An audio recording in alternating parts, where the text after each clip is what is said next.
Pour vous, qui suis-je ? Nous demande Jésus ce matin. Cette question, frères et sœurs, j'aimerais bien qu'en essayant d'y répondre, chacun de nous fera l'effort de la garder ouverte, cette question. Vous savez, pour plusieurs raisons. D'abord, parce que je ne pense pas qu'on ait la somme de connaissances suffisante pour pouvoir répondre de manière complète à cette question que nous pose le Christ. Vous avez vu que Pierre s'essaye à donner un élément de réponse, mais lui-même, il ne maîtrise pas complètement ce qu'il dit. Tu es le Christ, le Fils du Dieu vivant. Le Christ, c'est-à-dire le Messie, l'envoyé de Dieu. Mais vous le savez, quand Jésus va dire de quelle manière il va être le Christ en acceptant de prendre le chemin de la croix et en offrant sa vie pour la multitude, eh bien Pierre ne va pas être d'accord avec ce projet. Donc vous voyez, tout en confessant que Jésus est le Christ, Pierre lui-même déjà n'arrive pas à accueillir la manière dont Jésus se propose d'être le Christ pour nous. Et peut-être que dans notre foi, nous aussi, si nous répondons un peu trop rapidement à cette question que Jésus nous pose, eh bien peut-être que nous n'arrivons pas à accueillir la réalité de ce que nous pourrions répondre à cette question. Donc vous le voyez, cette question, elle doit rester ouverte. Elle doit rester ouverte parce que, vous le savez bien, si on vous avait posé cette question il y a 20, 30, 40 ans, pour les plus âgés parmi nous, on y aurait répondu différemment. Pour les plus jeunes, allez, on va dire 5, 10 ans.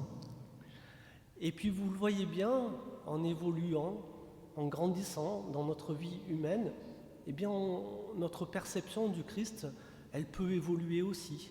Le Christ lui-même nous a certainement aussi révélé des choses dans notre foi, dans notre relation fidèle avec lui. Le Seigneur lui-même est venu nous donner des éclairages. Ce qui est important, c'est de ne pas tenir ces éclairages comme une vérité fondamentale, comme quelque chose d'acquis et d'incontournable. Il y a vraiment une chose qui est importante à éviter, frères et sœurs, vous le savez bien, c'est ce qu'on appelle la conviction. Voilà, dans notre foi, dans notre réponse à cette question, c'est pour ça que ça doit rester une réponse ouverte.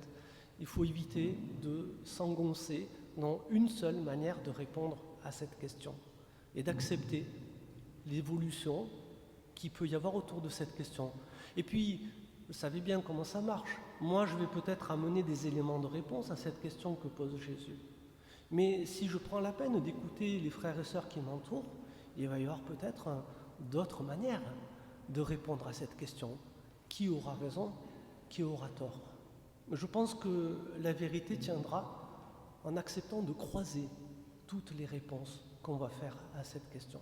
C'est un enrichissement mutuel que le Seigneur nous donne la grâce de vivre. Et ce que nous vivons, ce que je dis là, nous pouvons le vivre bien sûr en interne, au sein de notre Église catholique, mais on peut aussi élargir si vous voulez bien, et là c'est le délégué à l'œcuménisme qui vous parle, en accueillant aussi comment les protestants vont répondre à cette question, comment nos frères orthodoxes vont répondre à cette question, comment nos frères arméniens vont répondre à cette question aussi. Et on va voir qu'à partir de là, la notion de Jésus-Christ va largement s'enrichir. À titre d'exemple, vous savez, les évangélistes sont très friands de ce qu'on appelle l'expérience de la conversion, la rencontre du Christ. Et dans une rencontre œcuménique mondiale même, il y a un évangéliste qui va voir un pasteur évangélique qui va voir un pope orthodoxe et qui lui dit « Depuis combien de temps tu connais Jésus-Christ, toi ?» Et le pasteur protestant, lui, ça faisait à peu près une dizaine d'années qu'il s'était converti au Christ et qui, du coup, avait pris le chemin d'être pasteur. Et puis, il s'adresse au pope orthodoxe en disant « Ça fait combien de temps que tu connais le Christ ?»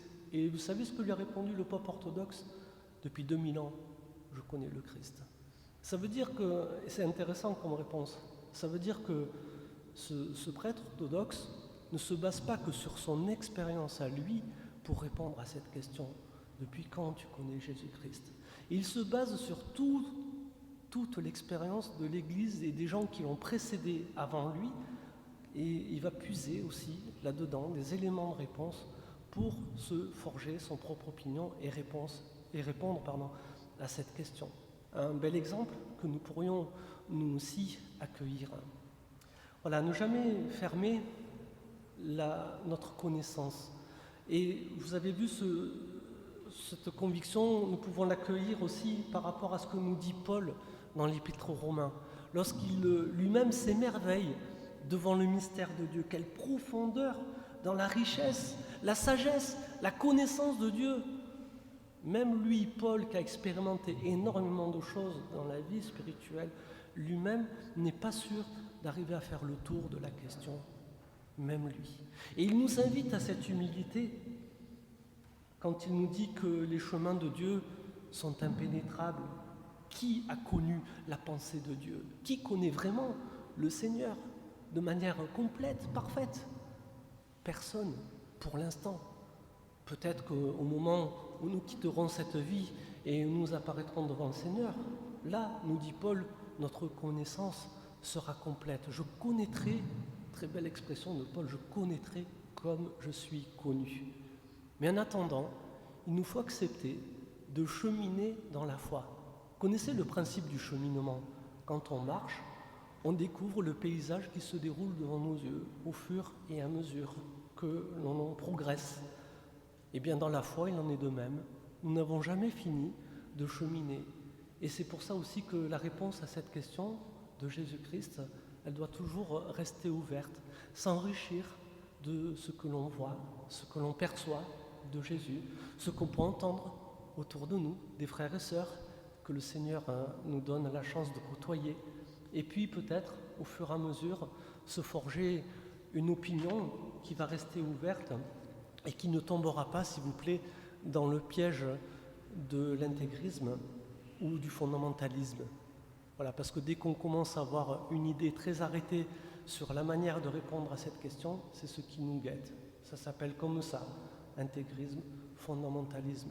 Alors frères et sœurs, aujourd'hui, en accueillant ce que Paul nous dit dans la deuxième lecture, vous avez bien compris que nous avons à répondre avec humilité à cette question. Nous avons à répondre avec, accepter cette petitesse de ce que nous sommes devant Dieu qui est tellement plus grand que nous et que ce faisant, eh bien, nous pouvons demander la grâce au Seigneur que par son esprit, il ne cesse de nous éclairer, il ne cesse de nous donner, de progresser sur ce chemin de la foi et que petit à petit, en accueillant ce que le Seigneur voudra bien nous révéler de lui-même, en se donnant à nous, comme il va le faire tout à l'heure dans le pain de l'Eucharistie, nous puissions progresser dans notre foi et nous puissions progresser dans notre réponse à cette question: qui est Dieu pour nous? Qui est le Christ pour nous? Amen.